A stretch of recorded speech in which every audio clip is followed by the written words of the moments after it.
અજમલ દાદાને સપનું આવ્યું. આપણને સપનું આવે બે નારીઓ છે, ઈંગલા પિંગલા બે નારીઓ છે, એની વચ્ચે એક નારી સપનો નારી છે. કઈ નારી છે? બહુ ઠોસી ઠોસીને ખાય તો સપનું આવે, ભૂખે રહે તો સપનું આવે. જે નારી દબાય એટલે સપનું આવે. ઘરા લગીને ઠોસી ઠોસીને ખાતું હોય એટલે નારી દબાય, અને ભૂખ્યા પેટે રહે તો એ સપનું આવે. એની વચ્ચે એક નારી છે. અહીંયા આગળ ઘણો સપનું આવે.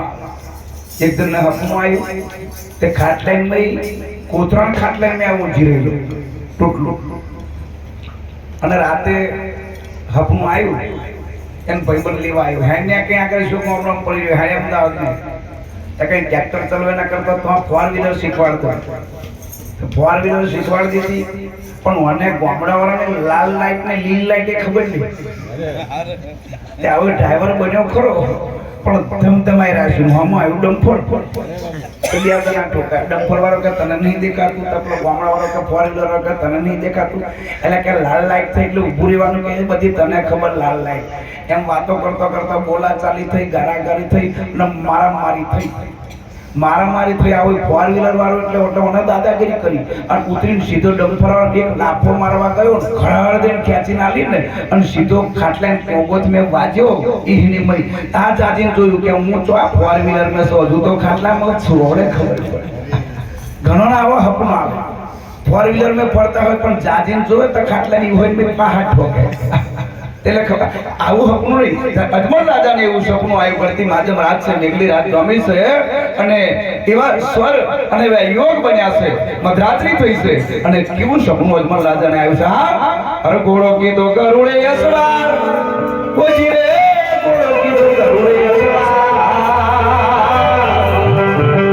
એવા રામદેવ રણ છોડા મે સમય ગયા હો.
સવાર થઈ ગયો. રામદેવજી રણછોડને સમય ગયા. સવાર પડી પ્રભાજનોને ગામજનોને ભેગા કર્યા. મને આવું સપનું કેમ આવ્યું? રામદેવજીએ કીધું કે પિતાજી જે સપનું હોય કહો, તેનો રસ્તો થાય. કે બેટા કહેવાય એવું નહીં, તમે હોમાં આયા એટલું સારું છે કે જે હોય કોને પિતાજી જરૂર રસ્તો થાય. કે ના, આવું હા ના બે બાપ દીકરો કરે. રામદેવજીએ કીધું પિતાજી જો ના કહો ને તો જાઓ, તમારું સપનું સાચું પડશે.